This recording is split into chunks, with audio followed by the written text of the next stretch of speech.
بسم اللہ الرحمن الرحیم۔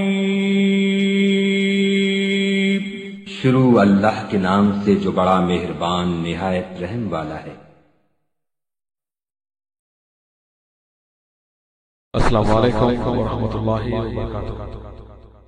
ناظرین اکرام، آپ کی اصلاح اور آپ کی اسلامی معلومات کے اضافے کے لیے اسلامک دعویٰ اینڈ گائیڈنس سینٹر الغاد سعودی عرب اس درس کو آپ کی خدمت میں پیش کرنے کی سعادت حاصل کر رہا ہے۔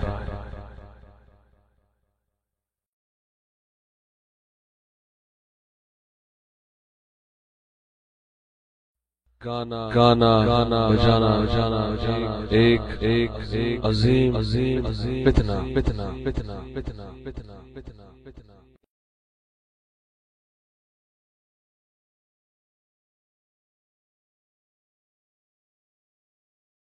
اس درس کے مقرر ہیں فضیلت الشیخ مقصود الحسن فیضی حفظہ اللہ۔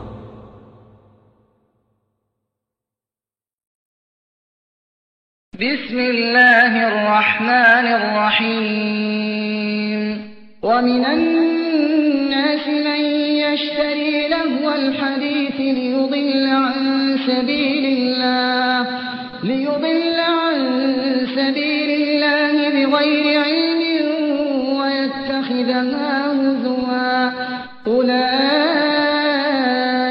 لهم عذاب مهين۔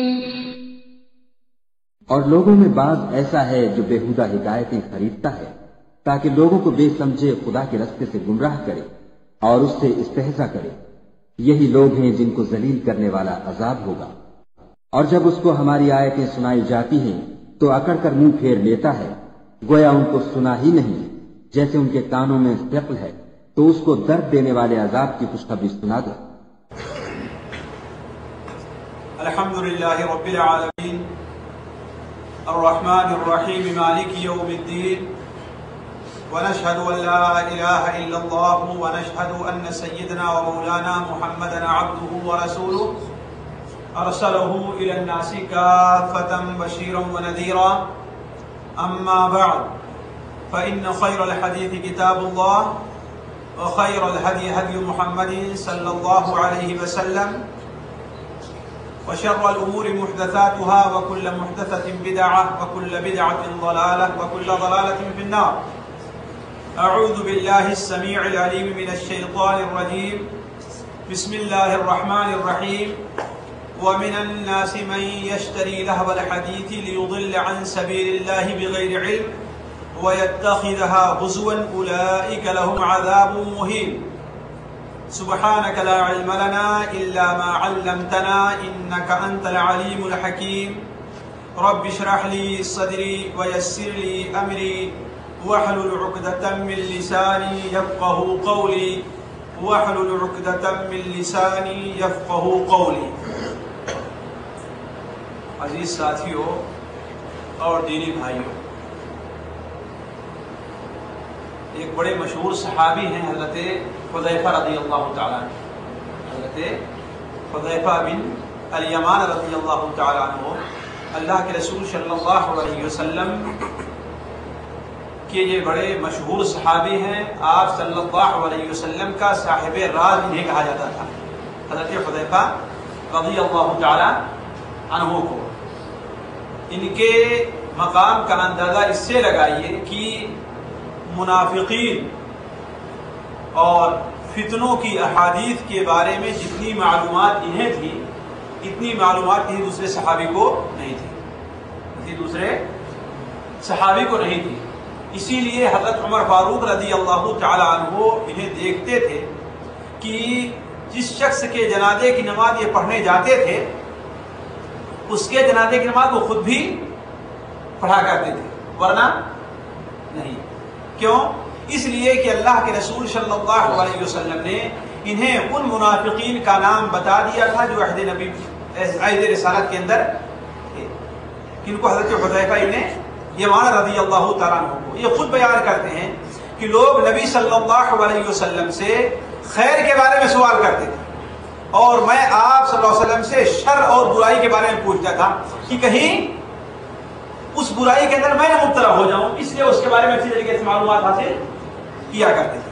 تو حضرت حذیفہ رضی اللہ تعالی عنہ یہ ان صحابہ میں سے ہیں، یا کہیے کہ یہ وہ صحابی ہیں جنہیں اللہ کے رسول صلی اللہ علیہ وسلم کا صاحب راز کہا جاتا تھا، اور فتنہ کی حدیثیں جتنا انہیں معلوم تھی کسی دوسرے کو معلوم نہیں تھی۔ تو مسلم شریف میں روایت ہے کہ وہ ایک بار نبی صلی اللہ علیہ وسلم کی خدمت میں حاضر تھے، نعوذ باللہ من ذلک، حضرت عمر فاروق رضی اللہ عنہ کی خدمت میں حاضر تھے، تو حضرت عمر فاروق رضی اللہ تعالی عنہ نے فرمایا کہ تم میں سے کون ہے جو اللہ کے رسول صلی اللہ علیہ وسلم سے فتنوں کی باتیں جانتا ہے، یعنی فتنے سے متعلق جو کچھ آپ نے بیان فرمایا ہے اسے کون جانتا ہے؟ تو سارے لوگوں نے کہا کہ ہم جانتے ہیں، ہم جانتے ہیں۔ حضرت عمر فاروق رضی اللہ عنہ نے فرمایا کہ شاید تم لوگ اس فتنے کے بارے میں بات کر رہے ہو جو فتنہ انسان کا اس کے بچے کے ساتھ پیش آتا ہے، جو فتنہ انسان کا اس کی بیوی کے ساتھ پیش آتا ہے، جو فتنہ انسان کا اس کے پڑوسی کے ساتھ پیش آتا ہے۔ یعنی انسان پڑوسی کی محبت یا پڑوسی کی دشمنی میں پڑ کر کے بعض ایسے کام کر جاتا ہے یا کرنے پر مجبور ہوتا ہے، یا اسے اچھا سمجھتا ہوا ایسا کوئی غلط کام کر جاتا ہے جو شریعت کے اندر جائز نہیں، یہ بھی ایک فتنہ ہے۔ بچے کی محبت میں انسان کوئی ایسا کام کر جاتا ہے جو اس کے لیے کرنا جائز نہیں، سمجھتا ہے کہ غلط ہے، سمجھتا ہے کہ یہ کام نہیں کرنا چاہیے، لیکن کیونکہ بچہ ضد کر رہا ہے، بیوی ضد کر رہی ہے، گھر والے راضی ہیں، اس لیے وہ کام کرنے پر مجبور ہو جاتا ہے، یہی فتنہ ہے۔ اسی لیے قرآن مجید میں بیویوں کو اور بچوں کو کیا کہا گیا ہے؟ فتنہ کہا گیا ہے، مال کو اور اولاد کو۔ ان من ازواجکم واولادکم عدوا لکم فاحذروہم، دیکھو تمہاری بیویاں اور تمہارے بچے کیا ہیں؟ تمہارے لیے فتنہ ہے، تمہارے لیے دشمن ہے، تمہارے دشمن ہیں، اس لیے ان سے بچو۔ انما اموالکم واولادکم فتنہ، تمہارے مال اور تمہاری اولاد تمہارے لیے فتنہ ہے۔ اسی لیے عربی میں مطلب مشہور کہتے ہیں کہ یہ بتاؤ کہ تم جو ہے فتنے سے محبت کرتے، تم فتنے سے محبت کرتے، تم حق کو ناپسند کرتے، تم حق کو ناپسند کرتے ہو اور صلاۃ بغیر وضو کے پڑھتے ہو، تو فتنے سے محبت کرتا ہے، حق کو ناپسند کرتا ہے، حق کو ناپسند کرتا ہے اور صلاۃ بغیر وضو کے پڑھتا ہے۔ اچانک آدمی غصہ ہو جائے گا کہ ہاں میں نماز بغیر وضو کے پڑھتا ہوں،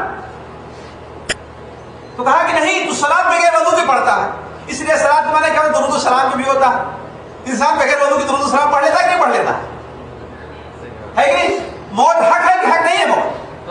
موت حق ہے، لیکن موت کو ہر آدمی ناپسند کرتا ہے، موت کو ہر آدمی ناپسند کرتا ہے۔ مال اور اولاد فتنہ ہے کہ نہیں فتنہ ہے؟ ان سے ہر آدمی محبت کرتا ہے، ان سے ہر آدمی محبت کرتا ہے۔ تو یہاں عام طور پر لوگ جھجلا جاتے ہیں، تو عربی میں مشہور ہے کہ تو فتنے سے محبت کرتا ہے، حق کو ناپسند کرتا ہے اور صلاۃ بغیر وضو کے پڑھتا ہے۔ تو کہہ رہا تھا کہ فتنہ، اولاد کا فتنہ، مال کا فتنہ، یہ ہر انسان کے ساتھ ہے، اور اس سے جو چھوٹ جائے وہ بڑا کام کا اور اللہ تعالیٰ کے بڑا پہنچا ہوا انسان ہے۔ تو حضرت عمر فاروق رضی اللہ عنہ نے فرمایا کہ شاید تم اس فتنے کی بات کر رہے ہو جو فتنہ انسان کی آل و اولاد اور پڑوسی کے ساتھ پیش آتا ہے، تو ہمارا مقصد وہ فتنہ نہیں ہے، اس فتنے کا معاملہ ہے کہ اس فتنے کو نماز، روزہ، حج اور زکوٰۃ جو ہے اس فتنے کو معاف کر دیتے ہیں۔ بچوں کے بارے میں کوئی کوتاہی ہوئی، انسان نماز پڑھا، اللہ سے توبہ کیا، اللہ اسے معاف کر دے، ہے کہ نہیں؟ کوئی کوتاہی اس بارے میں ہو گئی، روزہ رکھا، معاف ہو جائے گا۔ کیوں؟ اس لیے کہ ایک نماز دوسرے نماز تک کے جتنے گناہوں کو ان کا کفارہ ہے، ایک رمضان دوسرے رمضان تک کے گناہوں کا کفارہ، ایک جمعہ دوسرے جمعہ تک کے گناہوں کا کفارہ۔ جیسے مسلم شریف میں حضرت ابو ہریرہ رضی اللہ عنہ کی روایت ہے، الصلوات الخمس والجمعة إلى الجمعة ورمضان إلى رمضان كفارة لما بينهن إذا اجتنبت الكبائر۔ اگر کبیرہ گناہوں سے انسان بچتا رہے، ہلاک کر دینے والے گناہوں سے بچتا رہے انسان، تو یہ تمام چیزیں کفارہ. تو کہا تم لوگ شاید اس فتنے کی بات کر رہے ہو جس فتنے کا کفارہ نماز روزہ یہ چیزیں ہو جایا کرتی ہیں. کہا نہیں، میں اس فتنے کے بارے میں نہیں پوچھ رہا ہوں. حضرت عمر فاروق رضی اللہ عنہ فرمایا کہ میں اس فتنے کے بارے میں نہیں پوچھ رہا ہوں، میں اس فتنے کی بات کر رہا ہوں جو سمندر کی موجوں کے طریقے سے موج مارتا ہو، لہروں کے طریقے سے لہر مارتا ہو. اس فتنے کی بات کر رہا ہوں جس طریقے سے سمندر کے اندر جب لہر اٹھتی ہے اسے کوئی روک پاتا ہے؟ نہیں روک پاتا. اسی طریقے سے جب وہ فتنہ اٹھے گا تو دنیا کا کوئی آدمی اسے نہیں روک پائے گا، اور شاید ہی کچھ لوگ ہوں جو اس سے بچ جائیں. تو حضرت حذیفہ رضی اللہ تعالیٰ نے فرمایا کہ ہاں میں اس فتنے کے بارے میں جانتا ہوں. کیا؟ نبی صلی اللہ علیہ وسلم نے ارشاد فرمایا تعرض الفتن علی القلوب عرض الحصیر عودا عودا. آپ لوگ اگر کبھی بننے والے کے پاس بیٹھے ہوں، بننے والے کے پاس بیٹھے ہوں، کوئی بھی چیز بن رہا ہو، کپڑا بن رہا ہے یا کہ چٹائی بن رہا ہے، دیکھیں ایک لکڑی ایسے کیا پھر دوبارہ کرتا تو اس کے ایک دوسرے کے بعد لگاتار جو ہے وہ ایک کپڑا بن رہا ہے تو ایک دھاگا دوسرے دھاگے کے بعد لگاتار آتا جاتا رہتا ہے کہ نہیں. تو کہا کہ تعرض الفتن علی القلوب، فتنے دلوں پر پیش کیے جائیں گے اس طریقے سے جس طریقے سے چٹائی بننے والا ایک لکڑی کو، چٹائی کی ایک تیری جو ہوتی ہے اس کو ایک بعد دوسرے جو ہے پیش کرتا رہتا ہے. تعرض الفتن علی القلوب عرض الحصیر عودا عودا. تو اگر جس شخص نے اس فتنے کو قبول کر لیا، جس شخص نے اس فتنے کو قبول کر لیا تو اس کے دل کے اوپر ایک کالا دھبا پڑ جائے گا. یہاں تک کہ جب بار بار فتنے آئیں گے تو اس کا دل کیا ہو جائے گا؟ بالکل کالا ہو جائے گا. اور اس کی مثال ایسی جس طریقے سے پیالے کو اوندھا کر دیا جائے. جب پیالے کو اوندھا کر دیا گیا تو اس میں کوئی پانی رہے گا؟ اس میں پانی ڈالے گا تو پانی بچے گا. اسی طریقے سے جس شخص نے ان فتنوں کو قبول کر لیا اس کے دل کے اوپر کوئی حق بات اور کوئی نیکی کا اثر انداز نہیں ہوگا.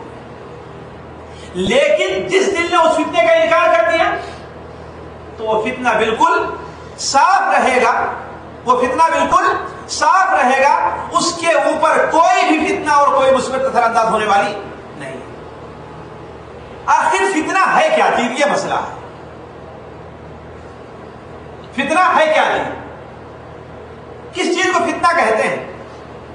فتنہ کے لغوی معنی کیا ہے؟ آزمائش.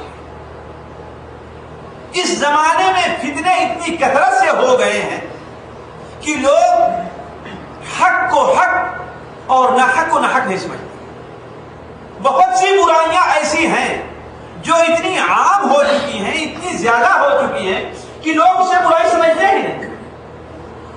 اور جو برائی سمجھنے والے ہیں وہ لوگ بڑے تھوڑے سے رہ گئے، وہ لوگ بڑے تھوڑے سے رہ گئے ہیں. ان کی باتوں کے سننے والے لوگ بڑے معمولی سے، ان کی باتوں کو سننے والے لوگ کیا ہیں؟ بڑے معمولی سے. مثال دیکھ لیجیے آپ، کسی گاؤں کے اندر ایک مولوی کی تقریر کر دیجیے، اس کے اندر کتنے لوگ اکٹھا ہوں گے؟ اور اسی گاؤں کے اندر اگر کسی رنڈی کا گانا یا ناچ کر دیجیے تو کتنے لوگ اکٹھا؟ آخر یہ فتنہ نہیں؟ فتنہ ہے. نیکی کی طرف آنے والے لوگ کیا کم ہیں اور برائی کی طرف لوگ بڑھ کر کے اور بڑھتے ہوئے جا رہے ہیں. انہی فتنوں میں سے جو فتنہ بڑا عام ہو چکا ہے، ایک فتنہ اس زمانے میں گانا اور باجا بھی، جو فتنہ اتنا عام ہو چکا ہے کہ اس سے چھٹکارا لینا مشکل ہو گیا. نماز کا چھوڑنا فتنہ ہو گیا، فتنہ ہے. داڑھی کا مڈانا فتنہ ہے. اپنے تہبند کو، اپنے پیجامے کو ٹخنے سے نیچے کرنا ہے فتنہ ہے. کیوں؟ اس لیے کہ اتنا عام ہو گیا ہے کہ اس چیز کو برا سمجھا ہی نہیں جاتا. یہاں تک کہ تو مولوی لوگ بھی داڑھی مڈاتے ہیں، ہے کہ نہیں؟ امام صاحب اور پڑھے لکھے لوگ اپنا تہبند اور پیجامہ اور پینٹ ٹخنے سے نیچے رکھتے ہیں. کیوں؟ اسے برا سمجھا ہی نہیں. یہ بھی ایک فتنہ ہے. تو کوئی چیز جو اتنی عام ہو جائے کہ اسے برا نہ سمجھیں لوگ، اس کی برائی کا اندازہ نہ ہو، ایک چیز فتنہ ہوا کرتی. تو انہیں فتنوں میں سے جو فتنہ بڑا عام ہے، ایک فتنہ کیا ہے؟ گانا اور باجا بھی. شاید ہی کوئی گھر خالی ہو اگر کوئی انسان بچ گیا ہو تو بچ سکتا ہے، لیکن کوئی گھر ایسا خالی نہیں ہوگا جہاں پر الا ماشاءاللہ جہاں پر گانے اور باجے کی چیزیں نہ پائی جائیں۔ کوئی بھی انسان اگر یہ کہے کہ ہم نے اپنی زندگی میں گانا نہیں سنا ہے نا، تو شاید اگر جان بوجھ کے نہیں سنا ہے تو بے جانے میں گانا اس کے کانوں میں ضرور پڑا ہوگا، اور اس پر کوئی گرفت نہیں ہے۔ اگر بے جانے میں کسی کے کان میں بھائی بس میں سفر کر رہا ہے، مجبور ہے، بس میں سفر کر رہا ہے، مجبور ہے، اور ظاہر بات شاید ہی کوئی بس والا اللہ ماشاءاللہ جس کے ٹیپ کے اندر وہ گانے نہ چل رہے ہوں، اور ایسے ایسے گانے کہ الامان الحفیظ، کہ کوئی آدمی ایسی بات اپنے سے بڑے اپنے سے چھوٹے کسی محترم آدمی کے سامنے اس قسم کی باتیں کرنا بڑا یہ ہے اور بے حیث میں کیا، لیکن چل رہا وہ سارے کے سارے لوگ سن رہے۔ تو عصر حاضر کے فتنوں میں سے ایک بہت بڑا فتنہ یہ بھی ہے۔ تو سوال یہ ہے کہ اس بارے میں دیکھا جائے کہ آخر شریعت کا حکم کیا ہے، اس بارے میں شریعت کا حکم کیا ہے، اللہ اور اس کے رسول صلی اللہ علیہ وسلم اور صحابہ کرام اور صحابہ کرام کے بعد تابعین اور ائمہ جو ہے اس بارے میں کیا کہتے ہیں۔ ذرا اس بات کو چیز کو ہم سنجیدگی سے لیں، تقریر محاضرہ اور خطبے کے انداز میں نہیں، ایک درس کے انداز میں ذرا سنجیدگی سے لیں کہ آخر کیا اس چیز کے بارے میں شریعت کے اندر کوئی چیز ہے ہی نہیں، کوئی حکم ہے ہی نہیں کہ یہ اتنا عام ہو چکا، آج اسے برا نہیں سمجھا جاتا، آج اسے برا نہیں سمجھا جاتا، ایسا سننے والوں کو لوگ برا نہیں سمجھتے، حتیٰ کہ آپ دیکھیں گے کہ 5 وقت کا نمازی ہے، نماز نہیں چھوٹتی اس سے، روزہ ضرور رکھتا ہے، وہ حج کرنے کے لیے بڑی خوشی سے آ جایا کرتا ہے، لیکن گانا اور باجا اس سے نہیں چھوڑتا، اس کے بچے کثرت سے اس کے اندر ملوث ہے۔ آخر وجہ کیا ہے؟ اتنی کوتاہی جو پائی جا رہی ہے، اتنی خاموشی جو ہے، حالانکہ دیکھیں کہ الا ماشاء اللہ ہمارے یہاں تقریر کرنے والے مولوی لوگ بہت کم ان چیزوں کو چھیڑتے ہیں، کیوں؟ اس لیے کہ اتنی عام ہو گئی ہے برائی، کہ اسے برائی نہیں سمجھا جا رہا، حتیٰ کہ مصیبت یہاں تک پہنچ گئی ہے کہ ایک گروپ نے تو گانے اور بجانے کو دین سمجھ رکھا ہے کہ نہیں؟ ثواب کی نیت سے لوگ گانا گاتے ہیں اور بجاتے ہیں، چاہے جس قسم کا گانا ہو، فلمی گانا نہ ہو لیکن اپنا بجا ہوا گانا جس کو لوگ قوالی کہتے ہیں، ہے کہ نہیں؟ ہے تو گانا وہ بھی ہے، بجانا تو وہ بھی ہے نا، وہ بھی تو باجا ہی ہے نا۔ مصیبت یہاں تک پہنچ گئی ہے کہ ایک ایسی چیز جو قرآن اور حدیث کی روح سے حرام اور ناجائز ہے، اس چیز کو دین سمجھا جا رہا۔ شاید ایسے ہی موقع سے متعلق اللہ کے رسول صلی اللہ علیہ وسلم کے صحابی حضرت عبداللہ ابن مسعود رضی اللہ عنہ، بڑے مشہور صحابی ہیں، بڑے مشہور صحابی ہیں، انہیں امت کا حبر کہا جاتا تھا، امت کا عالم کہا جاتا تھا۔ اتنے بڑے صحابی ہیں، وہ اپنے ساتھیوں سے بیان کرتے ہیں، کیف بکم اذا لبستکم الفتنہ، اس وقت تمہارا حال کیا ہوگا جبکہ فتنہ تمہیں چاروں طرف سے گھیر لے گا۔ یربو فیہ الصغیر ویحرم فیہ الکبیر، بچہ اسی میں پلے بڑھے گا، بچے کی نشو و نما اسی فتنے میں ہوگی، وَيَحْرُمُ فِيهَا الْكَبِيرُ، بڑا جو ہے اسے بوڑھا ہو جائے گا، بڑا جو ہے اسی میں بوڑھا ہو جائے گا۔ تو کہا کہ جب اگر اسے چھوڑ دیا گیا، لوگ کہیں گے کہ ارے یہ کیا کام کیا تم نے، یہ تو اچھی چیز، اسے چھوڑ کیوں دیا ہے تم نے، اسے چھوڑ کیوں دیا ہے؟ آج جو آدمی قوالیاں سنتا ہو اور گاتا ہو، وہ چھوڑ دے، اس کے ساتھ ہی کیا کہتے ہیں، دیکھو اتنے بڑے مولوی صاحب، فلاں صوفی صاحب، فلاں پیر صاحب، فلاں ولی صاحب تو سنتے ہو، تم تو چھوڑ دے رہے ہو۔ اگر اسے چھوڑ دیا گیا تو لوگ کیا سمجھیں گے کہ سنت چھوڑ دی گئی، نعوذ باللہ من ذالک۔ تو ان کے ساتھیوں نے پوچھا، شاگردوں نے پوچھا کہ یہ اللہ کے رسول کے صحابی صلی اللہ علیہ وسلم، آخر یہ وقت کب آئے گا؟ تو آپ نے فرمایا جب پڑھنے والے زیادہ ہوں گے لیکن سمجھنے والے کم ہوں گے، پڑھنے والے تو زیادہ ہوں گے لیکن سمجھنے والے کم ہوں گے. دیکھیے یہ جو بات شریعت کی روشنی میں کی جاتی ہے اور رسالت کے نور سے نکلی ہوئی جو بات رہتی ہے اس کے اندر کتنی حقیقت ہوا کرتی ہے. جب پڑھنے والے زیادہ ہوں گے اور سمجھنے والے کم ہو جائیں گے. آج سے 15 سال پہلے پڑھنے والوں کو تناسب آپ نکالیے اور آج نکالیے, پڑھنے والے زیادہ ہے کہ نہیں؟ آپ سے 15 سال پہلے جتنے دینی مدارس تھے اس کے مقابلے میں آج کتنے گنے زیادہ, کتنا فیصد زیادہ دینی مدارس ہو گئے ہیں, پڑھنے والے زیادہ ہو گئے ہیں نا. پہلے دیکھیں کہیں 2 4 6 گاؤں میں جا کر کے ایک حافظ صاحب ملا کرتے تھے اور ایک مولوی صاحب رہا کرتے تھے, ہے نا. اور آج میں تو اپنے علاقے بتاؤں گھر تو خالی ہوگا لیکن گاؤں جو ہے خالی نہیں ہوگا جس میں 8-10 حافظ قرآن موجود نہ ہو. گھر خالی مل سکتا ہے, آپ ہم اپنے علاقے کی بات کر رہے ہیں, لیکن گاؤں میں 2 4 6 مولوی, آدھے مولوی عالم, آدھے عالم اور حافظ قرآن نہیں, اس سے خالی نہیں ملے گا. تو پڑھنے والے زیادہ ہوں گے اور سمجھنے والے کم ہوں گے. لیڈر تو بہت زیادہ ہوں گے لیکن امانت دار آپ کو بہت کم لوگ ملیں گے. لیڈر تو بہت زیادہ ہوں گے لیکن امانت دار لوگ بہت کم ملیں گے. آج شاید ہی ہر گاؤں میں لیڈر پائے جائیں گے لیکن اگر امانت داری کے بارے میں پوچھیے تو جو سب سے بڑا ڈاکو ہوگا, جو سب سے بڑا بدماش ہوگا, جو سب سے بڑھ کر رشوت خور ہوگا, سب سے زیادہ ووٹ اسے ہی ملیں گے. تو لیڈر تو بہت زیادہ ہو جائیں گے لیکن امانت دار لوگ کم ہوں گے.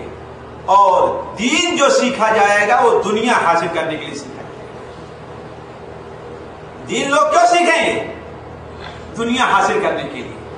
آج بہت سے لوگ دینی مدارس میں کیوں جاتے ہیں؟ اسی لیے تو تاکہ اس کے ذریعے کچھ نوکری کریں.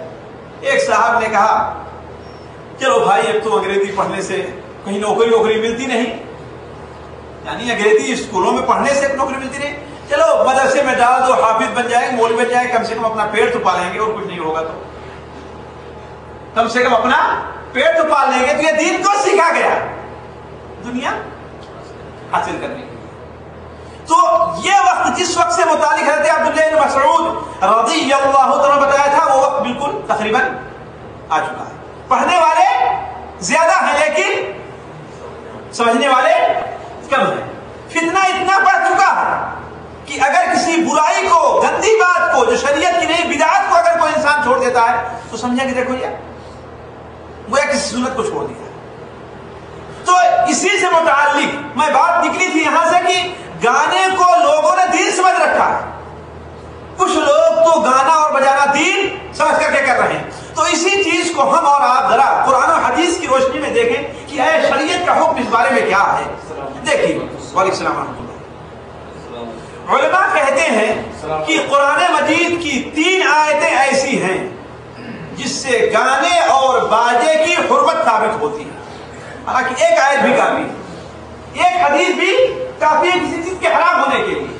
لیکن امام قرطبی رحمہ اللہ اور امام ابن الجوزی رحمہ اللہ ان دونوں نے لکھا ہے کہ ہمارے علماء کہتے ہیں کہ 3 آیتیں ایسی ہیں جس سے گانے اور بجانے کی حرمت ثابت ہوتی ہے. یعنی یہ معلوم ہوتا کہ یہ حرام ہے. ذرا ایک طرف یہ دیکھیں حرمت اور دوسری طرف ہماری قوم کی پستی, بدبختی دیکھیں کہ کس تیزی کے ساتھ اس کے اندر ملوث ہے. اور پھر بھی یہ ہوتا ہے کہ اللہ میاں ہماری دعائیں قبول نہیں کرتا, اللہ میاں مسلمانوں کی مدد نہیں کرتا.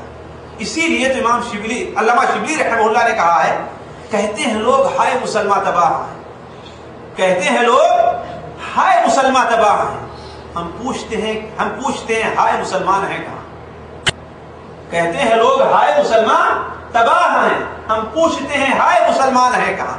ایک گل مچا ہوا ہے کہ مسلم ہے خستہ دل, ایک شور ہے کہ مسلم پریشان حال ہے. ایک گل مچا ہوا ہے کہ مسلم ہے خستہ دل, پوچھے ذرا کوئی کہ مسلمان ہے کہاں. پوچھے ذرا کوئی کہ مسلمان ہے کہاں. تو مسئلہ یہ ہے کہ دیکھیں کہ آیا ان چیزوں پر غور کرنے والے، ان باتوں پر عمل کرنے والے لوگ ہیں کہاں؟ مجھے اچھی طریقے سے یاد ہے جس وقت ملک عبدالعزیز رحمہ اللہ نے اس علاقے میں حکومت قائم کرنے کے لیے سوچا اور ان کے حدود ریاض سے بڑھ کر کے آہستہ آہستہ ادھر قصیم، نجد وغیرہ کا پورا علاقہ لے کر کے شرقیہ اور غربیہ تک پہنچنا شروع ہو گئے، تو ان کے ساتھ جو جماعت تھی، ظاہر بات ان کے پاس کوئی لڑاکا طیارہ نہیں، ان کے پاس کوئی جہاز لڑنے والا نہیں، نہ توپ ان کے پاس، بندوقوں اور تلواروں سے انہوں نے پورے علاقے پر قبضہ کیا ہے۔ لوگ گھوڑوں پر بیٹھ، ملک فیصل تک ان لوگوں نے گھوڑے پر بیٹھ کر کے جہاد کیا۔ تو جب وہ جدہ کے اوپر حملہ کرنا چاہے، وہ جدہ کے اوپر قبضہ کرنا چاہے، تو لوگوں نے کہا کہ ارے ادھر جو حکومت ہے وہ انگریز کی ساتھی ہے، ان کے پاس تو جہاز ہے، ان کے پاس تو جہاز ہے، ان سے مقابلہ کیسے کرو گے؟ تو ملک عبدالعزیز رحمہ اللہ کے ساتھیوں نے کیا جواب دیا تھا؟ کہا کہ اچھا یہ بتاؤ، جہاز الامیہ سے اوپر ہے کہ الامیہ جہاز سے اوپر ہے؟ جہاز الامیہ سے اوپر ہے کہ الامیہ جہاز کے اوپر ہے؟ لوگوں نے کہا نہیں، الامیہ تو ہے جہاز کے اوپر۔ کہا تو جہاز کا کوئی خطرہ نہیں، جہاز کا کوئی خطرہ نہیں، لیکن اس ایمان سے اٹھے تھے۔ بہت بعد تک ملک فیصل کے زمانے تک لوگ کہتے ہیں کہ اگر اذان ہو جاتی تھی تو گاڑیاں روڈ پر کھڑی ہو جایا کرتی۔ میں اپنی بات بتا رہا ہوں، جبکہ میں بہت آخر میں ادھر آیا، میرے سامنے کی بات ہے کہ اذان کے بعد سے سڑکوں پر اور گلیوں میں گاڑیاں وغیرہ چلنا بہت ہی کم ہو جایا کرتی ہے۔ آج تو سر نماز ہوتی رہتی ہے لیکن کوئی خاص فرق نہیں پڑتا۔ ریاض وغیرہ میں خاص طور پر جمعے کا وقت ہو جائے تو کوئی گاڑی چلتے آپ کو نظر نہ آئے۔ اسی لیے جب میں ریاض سے ہو کر کے مکہ مکرمہ گیا، ظاہر بات وہاں سے پہلی اذان کے بعد کوئی لحاظ نہیں ہوتا، نماز ہوتی رہتی ہے اور وہاں پر گاڑیاں چلتی ہیں۔ بڑا مجھے تعجب ہو کہ ارے جمعہ کا خطبہ ہونے جا رہا ہے اور گاڑیاں چل رہی ہیں۔ اس لیے کہ ریاض وغیرہ میں دیکھ کر گیا تو اس وقت بالکل معاملہ بالکل ٹھنڈا ہو جائے گا۔ جو نماز نہیں پڑھنا چاہتا تھا وہ روڈ پر نہیں رہا کرتا، ڈر سے وہ روڈ پر نہیں رہا کرتا۔ تو اس لیے یہ صورتحال تھی۔ ملک فیصل کے زمانے میں سعودیہ عرب کے اندر جو ہے سگریٹ اور بیڑی نہیں ملتے، سگریٹ اور بیڑی نہیں ملتے، مانا۔ تو اگر انسان مومن اللہ تبارک و تعالیٰ کا صحیح فرما بردار بندہ بن کر کے رہے تو اللہ تبارک و تعالیٰ کی مدد ہر طریقے سے اس کے ساتھ آتی ہے۔ تو میں آج کر رہا تھا کہ دعائیں تو ہوتی ہیں، چیختے تو ہیں، مسلمانوں کو مدد نہیں ہو رہی، لیکن سوال یہ ہے کہ واللہ آپ لوگوں سے سوال ہے کتنے لوگ اس وقت گانا اور باجا کی حرمت پر یقین رکھتے ہیں؟ اور اگر کچھ لوگوں کا ایمان ہے بھی تو کتنے لوگ ہیں جو گانا اور باجا سن کر انہیں غصہ آتا ہے، انہیں غصہ اور ناراض ہوتے ہیں کتنے لوگ؟ یہ سوچیں۔ جبکہ ایسی چیز جو قرآن مجید میں حرام قرار دی گئی ہو، علماء کے کہنے کے مطابق 3 آیتیں ایسی ہیں قرآن مجید میں جس سے گانے کی حرمت ثابت ہوتی ہے۔ دیکھیے پہلی آیت سورہ لقمان کے اندر، سورہ لقمان میں اللہ تبارک و تعالیٰ ارشاد فرماتا ہے وَمِنَ النَّاسِ مَن يَشْتَرِي لَهْوَ الْحَدِيثِ لِيُضِلَّ عَن سَبِيلِ اللَّهِ بِغَيْرِ عِلْمٍ۔ لوگ ایسے بھی ہیں، کچھ لوگ ایسے بھی ہیں جو لغو باتوں کو، لہو الحدیث کو خرید کر کے لاتے ہیں۔ کیوں؟ تاکہ جہالت کی بنیاد پر اللہ تعالیٰ کے راستے سے لوگوں کو گمراہ کر دیں اور اللہ کی آیات کو مذاق اڑائیں، وَيَتَّخِذْهَا هُزُوًا، اللہ تعالیٰ کی آیات کا مذاق اڑائیں۔ أُولَٰئِكَ لَهُمْ عَذَابٌ مُّهِينٌ، انہیں بڑا ہی رسوا کر دینے والا، ذلیل کر دینے والا عذاب ہے۔ یہ سورہ لقمان کی شروع کی آیت ہے، 5ویں یا 6ٹھی اندر آیت ہوگی۔ وَمِنَ النَّاسِ مَن يَشْتَرِي، پھر سن لیجئے ترجمہ، وَمِنَ النَّاسِ، لوگوں میں سے کچھ ایسے بھی ہیں، مَن يَشْتَرِي لَهْوَ الْحَدِيثِ، جو لہو الحدیث کو خرید کر کے لاتے ہیں، لغو باتوں کو خرید کر کے لاتے ہیں۔ کیوں؟ تاکہ بغیر علم کی، جہالت کی بنیاد پر اللہ تعالیٰ کے راستے سے لوگوں کو گمراہ کرتے ہیں، ان لوگوں اور اللہ تعالیٰ کی آیات کا مذاق اڑاتے ہیں، تو ایسے لوگوں کے لیے ذلیل اور رسوا کر دینے والا عذاب ہے۔ اس آیت کے اندر جو لفظ لہو الحدیث آیا ہے، لغو باتیں، اس سے متعلق حضرت عبداللہ ابن عباس، حضرت عبداللہ ابن مسعود اور دوسرے صحابہ کا فرمان ہے کہ اس سے مراد گانا اور بجانا ہے۔ اس سے مراد کیا ہے؟ گانا وغیرہ ہے۔ چنانچہ حضرت عبداللہ ابن مسعود رضی اللہ عنہ قسم کھا کر 3 بار قسم کھایا، خدا کی قسم، اللہ کی قسم، اس سے مراد گانا ہے، اللہ قسم اس سے مراد گانا ہے، اللہ قسم اس سے مراد گانا ہے۔ یعنی وہ لوگ قرآن کی آیات سننے کے بجائے، قرآن کی کیسٹیں خریدنے کے بجائے، قرآن مجید خریدنے کے بجائے، قرآن مجید سننے کے بجائے، قرآن مجید کا درس لینے کے بجائے، قرآن مجید کا درس دینے کے بجائے وہ گانے کیسے خریدتے ہیں، وہ گانے کتابیں خریدتے ہیں، وہ ناول پڑھتے ہیں، وہ ادھر ادھر کے قصے پڑھتے ہیں اور ایسی مجلسیں جمع کرتے ہیں جس کے اندر گانے اور بجانے کا انتظام ہوا کرتا ہے، گانے اور بجانے کا انتظام ہوا کرتا ہے۔ اس آیت سے علماء نے گانے کی حرمت پر استدلال کیا ہے۔ کیوں؟ اس لیے کہ یہ آیت جو بیان کی گئی ہے کافروں کا شیوا بیان کیا گیا ہے، یہ مومن کا شیوا نہیں ہے۔ جس طریقے سے بعض روایات میں آتا ہے کہ نضر ابن حارث جو غزوہ بدر کے اندر قتل ہوا کافر کفر کی حالت میں، اس نے مکہ کے لوگوں سے کہا کہ ارے لوگوں، تم لوگ محمد کو جادوگر کہتے ہو صلی اللہ علیہ وسلم، تمہارے ہی اندر وہ پلا بڑھا ہے، آخر لوگ کیسے مانیں گے کہ وہ جادوگر ہے؟ تم اسے شاعر کہتے ہو، لوگ شعر میں فرق نہیں کرتے، تم اسے مجنون اور پاگل کہتے ہو، کیا لوگوں نے اس کی زندگی دیکھی نہیں؟ کہتے تمہاری بات مانیں گے؟ اس طریقے سے تمہاری باتوں کا کوئی اثر پڑنے والا نہیں ہے، میں اس کا حل نکالتا ہوں۔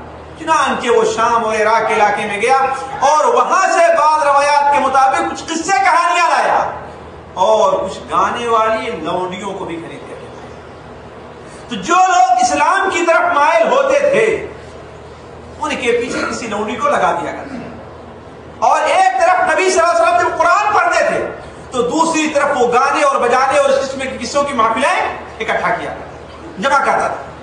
تو اس کے بارے میں آیا، نازل ہوئی آیت کیا؟ وَمِنَ النَّاسِ مَن يَشْتَرِي، کچھ ایسے بدبخت بھی ہیں جو لہو الحدیث کو خرید کر کے لے آیا کرتے ہیں، جو لہو الحدیث کو خرید کر کے لایا کرتے ہیں۔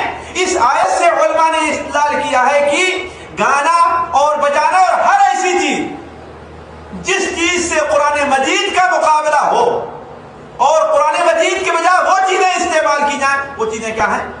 حرام ہیں۔ دوسری آیت سورہ النجم کے آخر کی، جہاں پر اللہ تبارک و تعالی نے قرآن مجید کی حقانیت بیان کی، لوگوں کی جہالت اور گمراہی کو بیان کیا، پھر اس کے بعد بعض کفار کی بدبختی کا ذکر کیا، پھر مثال کے طور پر کچھ انبیاء کے واقعے کی طرف اشارہ کیا، انبیاء کی قوموں نے جنہوں نے انبیاء کو جھٹلایا تھا ان کی ہلاکت کی طرف اشارہ کیا۔ اس کے بعد اللہ تعالیٰ آخر میں فرماتا ہے افمن ھذا الحدیث تعجبون، کیا اس حدیث کے بارے میں یعنی اس قرآن کے بارے میں تم لوگ تعجب کرتے ہو کہ یہ انسان کا کلام ہے، اللہ کا کلام ہے؟ افمن ھذا الحدیث تعجبون وتضحكون ولا تبكون، اور جہاں پر اس کا ذکر ہوتا ہے تم لوگ ہنستے اور کھیلتے ہو اور اس کے ذکر کو سن کر روتے نہیں ہو۔ وانتم سامدون، اور تم لوگ لہو و لعب کے اندر مشغول ہو۔ تو سامدون کی تفسیر حضرت عبداللہ ابن عباس رضی اللہ تعالیٰ عنہ نے کہا ہے گانے سے کیا ہے کہ تم لوگ گانا کے اندر مشغول رہا کرتے ہو، تم لوگ گانا سنتے رہتے ہو اور قرآن کی باتوں پر دھیان نہیں دیتے۔ حضرت عبداللہ بن مسعود اور مجاہد وغیرہ دوسرے صحابہ دوسرے مفسرین نے اس سے مراد کیا لیا ہے؟ گانا لیا ہے۔ تیسری آیت جو سورہ بنی اسرائیل کے اندر ہے، جہاں پر شیطان اور اللہ تعالیٰ کے کے دربار سے اسے راندے جانے کا ذکر ہے کہ اسے اللہ تعالیٰ نے اپنے دروازے سے بھگا دیا تھا، دھتکار دیا تھا. اور شیطان نے پھر کیا کہا کہ اللہ تعالیٰ مجھے مہلت دے دیجیے، مجھے مہلت دے دیجیے قیامت تک کے لیے، اس کی وجہ سے آپ نے مجھے جو ہے اپنے دربار سے بھگایا ہے نا، لہذا اسے اور اس کی ذریت، اس کی اولاد کو میں ہر طریقے سے گمراہ کر کے رہوں گا. ان کے آگے سے بھی جاؤں گا، ان کے پیچھے سے بھی جاؤں گا، دائیں سے بھی بائیں سے بھی، ہر طریقے سے گمراہ کروں گا. آپ ان میں سے شکر کرنے والا کبھی لوگوں کو پائیں. اللہ تعالیٰ نے فرمایا کہ ٹھیک ہے جاؤ، تمہیں اجازت ہے. وَاسْتَفْزِزْ مَنِ اسْتَطَعْتَ مِنْهُمْ بِصَوْتِكَ وَأَجْلِبْ عَلَيْهِمْ بِخَيْلِكَ وَرَجِلِكَ وَشَارِكْهُمْ فِي الْأَمْوَالِ وَالْأَوْلَادِ وَعِدْهُمْ وَمَا يَعِدُهُمُ الشَّيْطَانُ إِلَّا غُرُورًا. اللہ تعالیٰ فرماتا ہے کہ جا وَاسْتَفْزِزْ مَنِ اسْتَطَعْتَ مِنْهُمْ بِصَوْتِكَ، ان میں سے جس کو بھی تو ہو سکے تو اپنی آواز سے بہلا لے، اور اپنے پیادے اور اپنے گھوڑے کو ان کے اوپر دوڑ چڑھا، ان کے اوپر حملہ کر.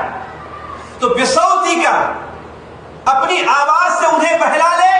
اس کی تفسیر بعض مفسرین نے کس سے کی ہے؟ گانا، لہو و لعب، بیکار کی چیزوں سے. تو یہ مختصر طور پر یہ 3 آیتیں ہیں، ان کا ترجمہ ہم نے آپ کے سامنے رکھا، جس سے مفسرین نے کیا لیا ہے کہ گانا اور گانے سے متعلق جتنی چیزیں ہیں وہ ساری کی ساری شریعت کے اندر حرام ہے. حدیث رسول کی طرف اگر آتے ہیں تو اور بھی بالکل مسئلہ واضح رہا کرتا ہے. 1 نہیں، 2 نہیں، 3 نہیں، 10 حدیثیں ایسی ہیں جن میں سے متعدد حدیثیں صحیح ہیں کہ اللہ کے رسول صلی اللہ علیہ وسلم نے صراحت کے ساتھ گانے کو حرام کرا دیا.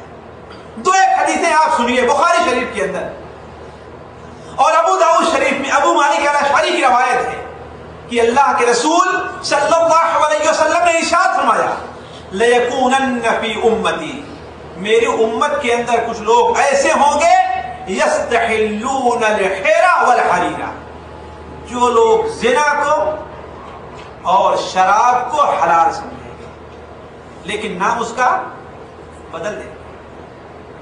سونے کو اور زنا کو وہ لوگ حلال سمجھیں گے. والخمر والمعازف يستحلون الحرى والحرير والخمر والمعازف، 4 چیزوں کو، 4 کام میں وہ لوگ مبتلا ہو جائیں گے. پہلا کیا؟ زنا کے اندر. دیکھ لیجیے قوم کتنی زنا کے اندر مبتلا ہے. دوسرا کیا؟ ریشم کے اندر. تیسرا کیا؟ شراب پینے میں. آج قوم کے کتنے لوگ شراب پی رہے ہیں. اس کا نام کیا رکھتے ہیں؟ نام کیا بدل دیتا ہوں؟ شراب کا نام کیا رکھا ہے لوگوں نے؟ بھائی شراب روحی غذا اس کو کہتے ہیں. جس طریقے سے گانے کا نام کیا رکھا ہے؟ روح کی غذا. گانے کا نام یہ شیطان کی روح کی غذا ہے، انسان کی روح کی غذا نہیں، مومن کی روح کی غذا نہیں ہے. یہ شیطان کی روح کی غذا ہے، شیطان کی چالوں پر چلنے والے، شیطان کے بتائے ہوئے راستے ان کی غذا ہے. اس طریقے سے شراب روحی یعنی روح کی غذا رکھا ہے. کس کا نام؟ شراب کا نام بھی رکھا ہے کہ نہیں ہے؟ تو تیسری چیز اور چوتھی چیز کیا؟ والمعازف، گانے اور بجانے کو وہ لوگ حلال سمجھیں. حلال سمجھنے کا مطلب کیا؟ یعنی اصل میں وہ حرام ہے لیکن وہ مطلب سے حلال سمجھے گا. تو نتیجہ کیا نکلے گا کہ وہ لوگ، ان میں سے کچھ لوگ کہیں جا رہے ہوں گے، کسی پہاڑ کے پاس وہ ٹھہریں گے، وہاں پر اپنی نشانی بھی لگا دیں گے، جھنڈا بھی گاڑیں گے. ان کے پاس ایک فقیر آئے گا، ان سے اپنا کچھ سوال کرے گا. یہ بخاری شریف کی حدیث. ان سے کچھ سوال کرے گا کہ ہاں مجھے کچھ دے دو. وہ لوگ کہیں گے اچھا کل آنا تو تمہیں جو ہے اور چیزیں دیں گے. اس طریقے سے رہتے ہیں بھائی. آج بھی کھانا پکا رہے ہیں ہے کہ نہیں؟ شام کو کھائیں گے، بچا رہے گا، صبح آ کر کے لے جانا. یا کوئی اور بات ہو یا جو چیز یہاں پر ہم رکھے ہیں کھانے ہونے کے لیے، جب کل ہم یہاں سے سفر کریں گے جو چیز باقی رہے اسے تم اٹھا لے جانا. ایسا ہوتا ہی نہیں ہوتا. تو کہا جب دوسرے دن وہ فقیر ادھر آئے گا تو ان میں سے کچھ لوگ کی شکل بدل جائے گی، سور اور بندر بنا دیے گئے رہے ہوں گے، اور کچھ لوگوں کو زمین میں دھسا دیا گیا رہا ہوگا، کچھ لوگوں کے اوپر پتھر کی بارش ہوئی رہی ہوگی. کس وجہ سے؟ اس لیے کہ ان لوگوں نے قرآن کے اندر اور حدیث کے اندر حرام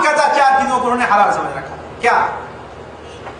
شراب کو، زنا کو، ریشم کو اور گانے اور بجانے کو. آج کتنے لوگ ہیں جو گانے اور بجانے کو حلال سمجھے ہوئے ہیں؟ اور دیکھیں جن لوگوں نے پڑھا ہوگا کہ آج سے 1.5-2 سال پہلے جو ترکیہ میں زلزلہ آیا تھا، بہت سے لوگ ایسے پائے گئے ہیں کہ 80% سے زائد لوگ ایک ہوٹل کے اندر، مجھے یاد ہے کہ 80 سے زائد لوگ ایسے پائے گئے ہیں جو بری اور زنا کی حالت میں، اور کتنے ایسے لوگ تھے جن کی شکلیں بندر کی بن گئی. جی ہاں، خود ہم نے پڑھا ہے اخبارات کی رپورٹ، کتنے لوگ ایسے تھے جن کی شکلیں بندر کی بنی ہوئی تھی. یہ اللہ کے رسول صلی اللہ علیہ وسلم کی پیشین گوئی ہے جو ثابت ہو رہی ہے. ایک دوسری حدیث کے اندر اللہ کے رسول صلی اللہ علیہ وسلم نے ارشاد فرمایا، حضرت انس بن مالک رضی اللہ عنہ کی روایت ہے کہ آپ نے فرمایا صوتان ملعونان فی الدنیا والآخرہ، 2 آواز ایسی ہیں جو دنیا کے اندر بھی ملعون ہے اور آخرت میں بھی ملعون. ملعون کے معنی کیا ہوتا ہے؟ لعنت کے معنی کیا ہوتا ہے؟ یعنی اللہ تبارک و تعالیٰ کی رحمت سے نا امید، دھتکارے ہوئے ہیں. اور یہ بات بتا دوں کہ لعنت اگر کسی کام کے اوپر کی جائے تو اس کا مطلب ہے کہ وہ کام گناہ کبیرہ ہے. یہ نوٹ کر لینا.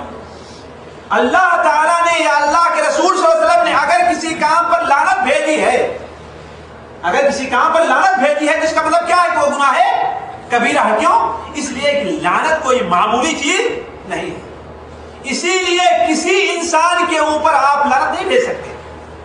ابھی نہیں کہتے کہ ہاں بھائی یہ انسان ملعون ہے، تم ملعون ہو. یہ کہیں کہ فلاں کام کرنے والا تو ملعون ہے، لیکن یہ نہیں کہیں کہ تم یا وہ انسان ملعون ہے. کیوں؟ اس لیے کہ یہ ایک غیبی حکم ہے جس کی خبر اللہ تعالیٰ کی دوسرے کو. اللہ تعالیٰ کی رحمت سے نا امیدی اور ملعون ہونا یہ کیا ہے؟ غیبی. اللہ تعالیٰ رحمت سے نا امید مطلب جہنمی ہے. وہ انسان جہنمی ہے، تو کسی انسان کو اس کی خبر نہیں ہے. تو آپ نے کیا بتایا؟ صوتان ملعونان فی الدنیا والآخرہ، 2 آواز ایسی ہے جو دنیا کے اندر بھی ملعون ہے اور آخرت میں بھی وہی آواز ملعون ہے. وہ کون؟ رنت عند نعمہ، کوئی خوشی کا موقع آ گیا، شادی کا موقع آ گیا، الیکشن میں کامیاب ہونے کا موقع آ گیا، نوکری میں جانے کا موقع آ گیا، بچے کی پیدائش کا موقع آ گیا، تو اس وقت گانا اور بجانا. اور ظاہر بات ایسے ہی موقع پر جو ہے گانے اور بجانے. سوچے ہماری قوم کی نبی صلی اللہ علیہ وسلم کے فرمان سے کتنی دور ہے.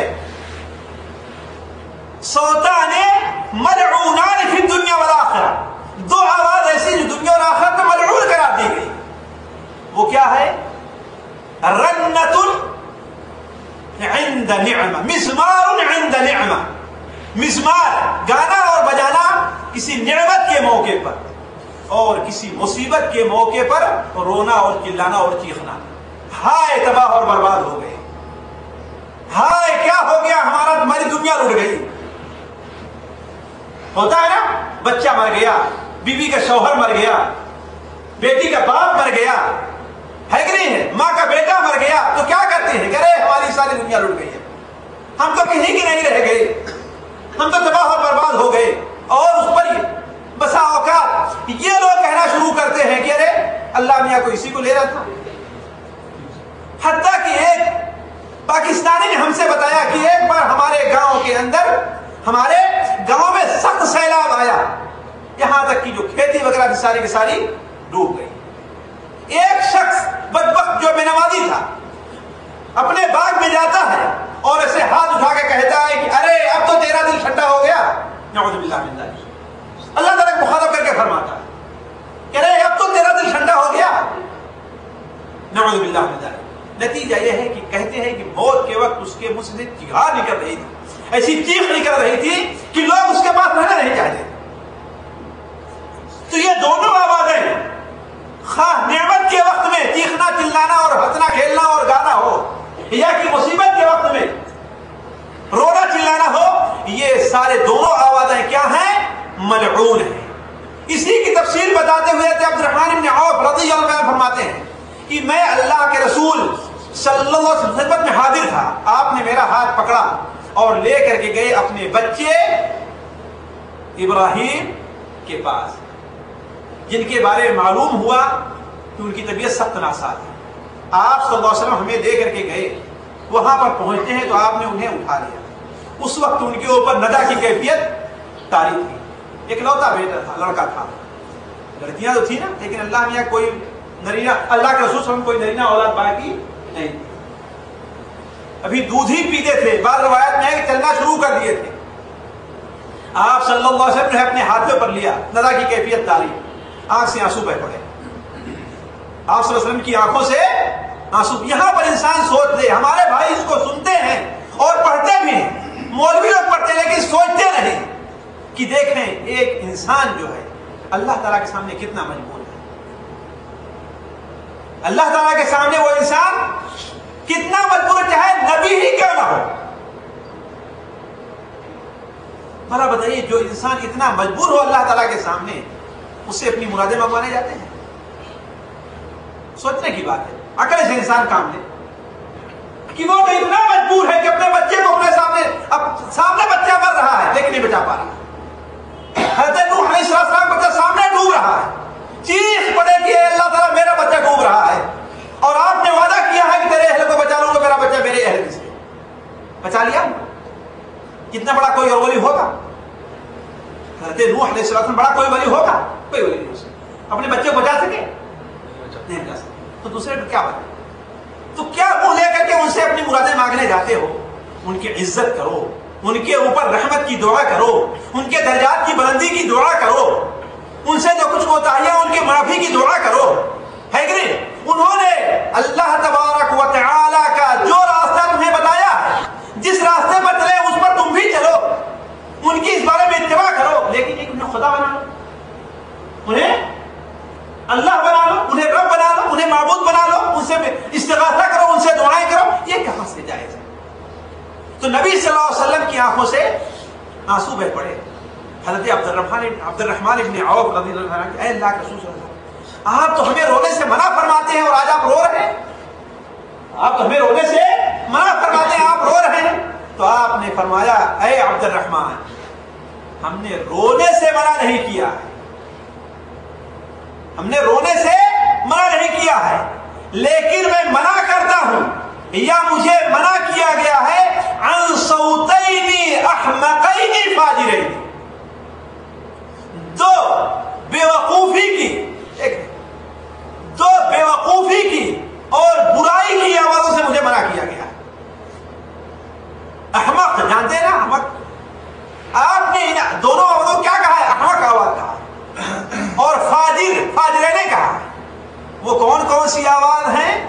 آپ نے فرمایا صوت عند نعمت لہو و لعب، ایسی آواز جو کسی نعمت کے وقت حاصل ہوتی ہے، کھیل کود کے اندر لوگ بھڑ جایا کرتے ہیں، مشغول ہو جایا کرتے ہیں، اور ہاں صوت عند نعمت لہو و لعب و مزامیر الشیطان، وہ آواز جو نعمت کے وقت ہو، کھیل اور کود کی ہو، اور شیطان کا باجا ہو، اور شیطان کا باجا ہو یعنی گانا اور بجانا ہو، اور دوسری آواز عند مصیبت، مصیبت کے وقت ہو، جس میں اپنے چہرے کو پیٹا جائے، اپنے چہرے کو نوچا جائے، اپنا غریبان پڑا جائے اور اپنے بالوں کو اکھاڑا جائے۔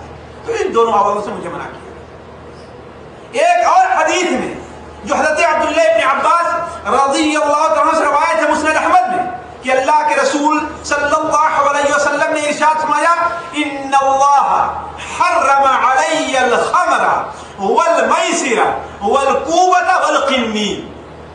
والقنین، اللہ تبارک و تعالی نے ہمارے اوپر حرام کیا ہے شراب، جادو کو اور ڈگڈگی بجانے کو۔ ڈگڈگی سوچ نہیں بجاتے نہیں لوگ اپنا، یہ قسم کا باجا بندر ہے نا، تو جب اس قسم کی ڈگڈگی بجانا حرام ہوا تو بھلا بتائیے آج کل کی موسیقی، آج کل کی یہ باجے، ان کے بارے میں کیا کہا جا سکتا ہے؟ ان کے حرام ہونے میں کوئی شبہ ہے؟ کوئی شبہ نہیں۔ اللہ کے رسول فرمان مسند احمد کے اندر. اور بتا دوں میں آپ لوگوں سے، میں کوئی ایسی حدیث نہیں بیان کر رہا ہوں جو حدیث ضعیف ہو. کوئی ایسی حدیث نہیں بیان کر رہا ہوں آپ کے سامنے جو حدیث ضعیف ہو، بلکہ ساری حدیثیں علماء کے تحقیق کے مطابق وہی حدیث میں رکھ رہا ہوں آپ لوگوں کے سامنے جو حدیث صحیح. تو آپ صلی اللہ علیہ وسلم نے کیا فرمایا کہ اللہ تعالیٰ نے میرے اوپر حرام قرار دیا ہے کس کو؟ خمر کو، میسر کو، کوبہ کو اور قنین ڈگڈگی وغیرہ کو. ان تمام چیزوں کو میرے اوپر اللہ تبارک و تعالیٰ نے حرام قرار دیا ہے. تو ان تمام احادیث سے پتہ چلتا ہے کہ گانا اور بجانا دونوں کے دونوں شریعت کے اندر حرام اور اللہ کا رسول حرام کیا ہے. اور آپ صلی اللہ علیہ وسلم کا عمل اس سلسلے میں کیا تھا؟ حضرت نافع بیان کرتے ہیں کہ میں حضرت عبداللہ ابن عمر رضی اللہ عنہ کے ساتھ مسند احمد کے اندر روایت ہے، کئی سفر میں جا رہا تھا تو ایک جگہ کسی چرواہے کی بانسری کی آواز آ رہی تھی. بانسری سمجھتے ہیں نا؟ بانسری کی آواز آ رہی تھی. تو حضرت عبداللہ ابن عمر نے اپنے دونوں انگلیوں کو اپنے کانوں میں ڈال دیا اور جس راستے سے جا رہے تھے راستہ بدل دیا اور کہا کہ اے نافع تم اس آواز کو ابھی سن رہے ہو؟ ہم نے کہا ہاں ابھی آواز آ رہی ہے. کہا سن رہے ہو؟ ابھی آواز آ رہی ہے. یہاں تک کہ جب اتنی دور نکل گئے کہ وہ آواز ہمارے کانوں تک نہیں پہنچ رہی تھی تو ہم نے کہا کہ اب میں وہ آواز نہیں سن رہا ہوں. تو آپ نے اپنے ہاتھ کو باہر نکل اپنی انگلی کو اپنے کان سے ہٹا لیا. کس نے؟ حضرت عبداللہ ابن عمر نے. اور کیا فرمایا کہ میں ایک بار نبی صلی اللہ علیہ وسلم کے ساتھ تھا تو آپ نے ایک چرواہے کی بانسری کی آواز سنی تو آپ نے بھی ایسا ہی کیا تھا. کیا کہ اپنے کانوں کے اندر انگلی ڈال دی تھی اور راستہ بچا کر کے چلے گئے تھے. اور آج لوگ بانسری ہی نہیں ہر قسم کے باجے کا انتظام کرتے ہیں اور شریعت کے نام پر وہ ساری چیزیں کر رہے ہیں. ایک چیز میں آپ کے سامنے اور رکھتے ضرور دیکھیے، یہ گانا جو ہے اس کے آثار، اس کے نتائج کیا، اس کے نقصانات کیا ہیں. ہم نے شریعت کی روشنی میں، قرآن حدیث کی روشنی میں یہ سن لیا کہ گانا حرام ہے. 3 آیتیں قرآن مجید کی اور تقریباً 5 حدیثیں یا 6 حدیثیں ہم نے آپ کے سامنے اللہ کے رسول صلی اللہ علیہ وسلم کی رکھی کہ گانا حرام ہے. اب اس گانے کا نقصان کیا ہے؟ دیکھیے سب سے پہلا تو نقصان یہ ہے کہ اللہ اور اس کے رسول کی مخالفت ہے. یہ سب سے بڑا نقصان، ہم اس کے اوپر توجہ نہیں دیتے.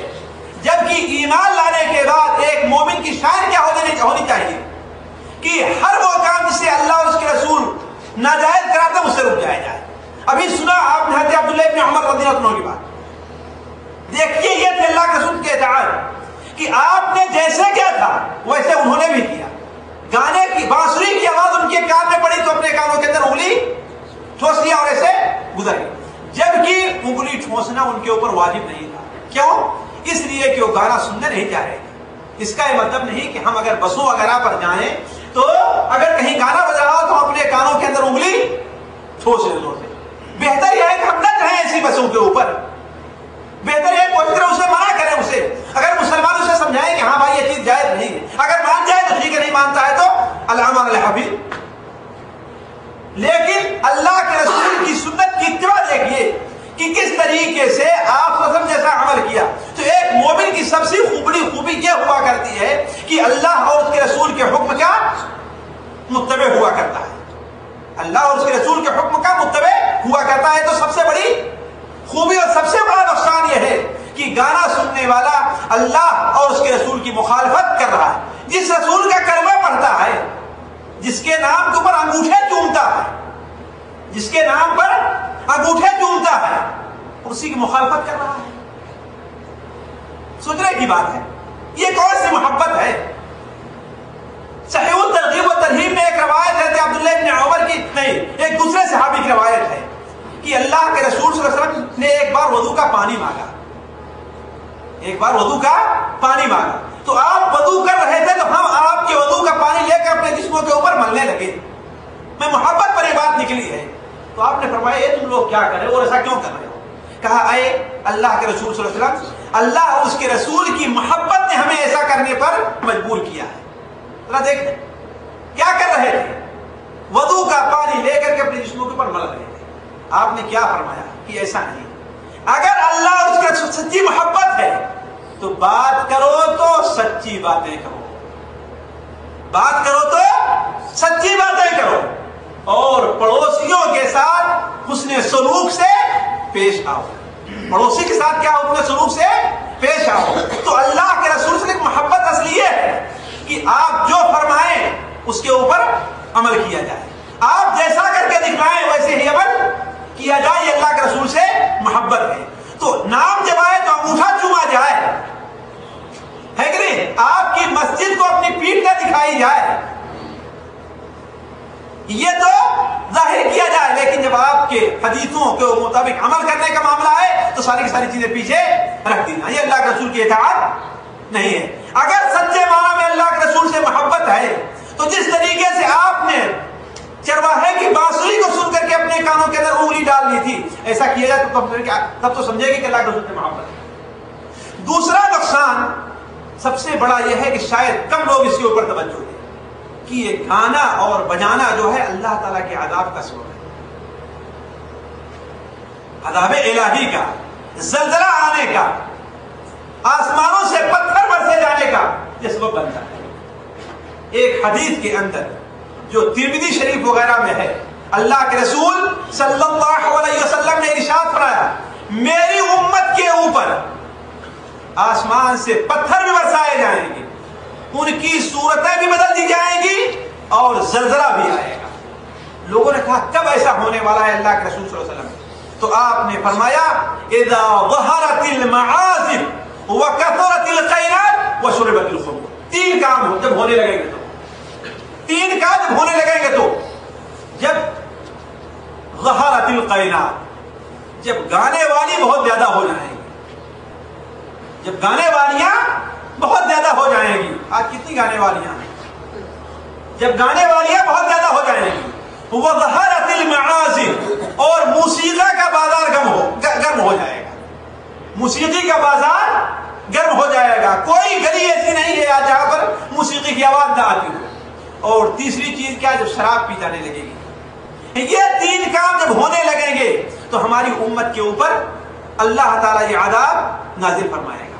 ایک دوسری روایت میں ہے کہ آپ نے جب یہ فرمایا تو صحابہ کرام نے کہا اے اللہ کے رسول کیا وہ لوگ لا الہ الا اللہ پڑھنے والے ہوں گے؟